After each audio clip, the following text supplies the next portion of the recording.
Good morning. My name is Todd Krause. I'm a first-year music teacher in Seneca, Kansas at Nemaha Central Public Schools. I teach 5 through 12 band, high school vocal music, and then I have a section of general music as well. I also coach middle school basketball, and we're right in the thick of it of our season. Had a game last night, a couple victories, and I'm happy that the boys played well. It's also pep band season for the high school team and concert season as well, so busy time. Getting started here. This is my Module 16 case study. Let's begin. What do we know about the case study? We'll go back. What do we know about the case study? Mrs. Rose, she's the new assistant principal at JFK School. She just completed her Education and Administration Master's during this past summer. She took a course on school community relations, and she's concerned with the lack of parent community involvement in the school. Big time lack of communication between school and community. It's a big problem. Looking at this case study, I think it's a huge problem for this school. The parents don't seem interested, and why that is what we're trying to figure out and how to correct it. The building principal, he's got a false sense of community involvement. He lacks the motivation and interest to engage the parents in the school functions, and he's fine with the way things are at the current time. He doesn't seem very interested. He could be an older guy. He could have been there for a long time and just accepted the way it's always been ran. And this, again, I think is a huge problem. He's not able to build on what they've established or correct mistakes they have made in the past. And it could be possible that a lot of it is his fault. And that's one thing that we haven't came across yet. And the parents in the community, there's no recent or sustained interest for involvement within the school. Parent meetings, parent organizations, they just haven't worked in the past. And they kind of just go about their business without much communication in between. Like I said, a huge problem for the parents community. What do we need to know is how long the building principal has been in this current position. Is he part of the problem? Has he created the issues between the school and community? What are the demographics of the school? Boys, girls, minorities, faculty, women, facilities of the school. What's the school like? Where's it located? All that fun stuff. What ideas for the community involvement have been tried? What they made mention of a PTO, PTA, and it's kind of disbanded and fallen apart over time. Does the administration have the parents' phone numbers and email addresses? Do they just send notes home to school and hope that the parents get them? That was one instance that the school sent an announcement out, and the students were supposed to take them to the parents. But we all know how students are responsible after school. They can misplace it, they can lose it, forget about the slip, and parents aren't given that information. And have they tried to hang flyers around the community to raise interest? Local business, get them involved. Hang flyers on message boards, cork boards, at businesses, gas stations, put them up by the register, and just kind of help spread that awareness that things need to get better, and the community and the school need to partner and work together. And the school needs to put forth more effort, and I think that's the assistant principal's job and what she's trying to do.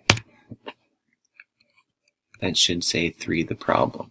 The school administration has accepted the lack of parent community involvement and support. The principal has a false sense of what is best for the school and students, and the attempt at a parent meeting was not properly organized by school officials. The school officials are not on the same page. There needs to be more involvement from faculty and staff to create a foundation to build upon. The assistant principal seems to want to get things established and involved, and the principal's kind of shot her down and told her that it's just the way the community is, and that he's not real supportive of any new ideas to change the culture. The meeting happened, 8 parents show up, and he thinks it the best to just disband the meeting and send everybody home without moving forward with the meeting. huge problem again. Just lack of interest, it seems. The proposed plan of action with appropriate strategies of implementation. Plan of action. First, Mrs. Rhodes needs not to lose hope. She's trying something. She's at least putting some effort out there, or getting the ball rolling to try to add some success and set goals. Although the last meeting wasn't a huge success, it was a start. Mrs. Rose and the principal worked together to find a compromise. They need to work together for the betterment of the school and students. Mrs. Rose and the principal kind of butt heads almost, it seems, from the reading of the case. She's trying new things, and he's kind of, telling her that's not the way they do things. There's no real support there. Maybe getting the superintendent involved. Where's he at? Where's he or she at this time? Which side is he on? He or she, I should say. Put time and effort into organizing another meeting. They have a real detailed plan and an agenda that they can follow and use going forward. Organizing at the last minute, throwing something together, it's not the best strategy to use. They need to encourage businesses to hang flyers, posters. That just gets the ball rolling and provide some attention and awareness. They need to call and email parents, not just send a note home. Make sure they're aware of the meeting and know what's going on with the school. They need to announce the meeting time and agenda at school-sponsored events, say a football game, during timeout, halftime, before, after the game. Make an announcement. Basketball game, make an announcement. The parents are there. You have them all in one place. Let them know what's going on with the school. And they need to get the time and date on the calendar in advance and send out reminders. My school does a nice job with daily announcements, and we'll kind of get to that later in the presentation. Daily announcements, parents are able to see those as students get them emailed. Faculty, staff get them emailed as well. So everybody's on the same page and know what's going on at the school.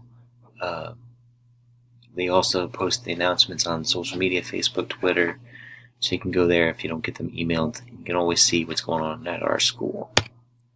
Action strategies. And here we go with the social media. Begin each school day with daily announcements that are emailed to students, parents, and posted on social media, Facebook, Twitter. It seems like everybody's on the social media these days. Kids, parents, and even grandparents are getting involved. You post these things on the message boards, and everybody's able to see them and make note of it. Spreads attention about the school events, school happenings, all that good stuff is put on social media for everybody to see. It can be shared, it can be passed along. It's a marketing strategy, word of mouth. You highlight areas in the announcements where parents and community citizens can be involved. Maybe highlight in a different color so parents can know. Let's say it's in blue, it's on email. The blue areas are for parents, or pink. It doesn't matter. Make some kind of strategy where they can see what information is for their eyes and highlight that so they know to make note of it. You can survey parents at the beginning of the year to get an understanding of what they feel is important to students or for their students. Make sure that they're aware of what's going on at school. They need to be more involved in their students' life. Making sure they're getting their work done. They're studying, they're learning, they're finding interest within their school. Encourage parents to volunteer to create parent groups. We started with 8 parents at that first parent meeting. Have them create the club, have them create the group, and let them be the ambassadors for the community. And have them encourage other citizens and community members to start attending these meetings going forward. Encourage the faculty to invite parents to their classrooms to show student progress and what they're learning. Have the faculty have parent night. Each grade have a parent night and invite them to the classroom, and then they can see what's going on.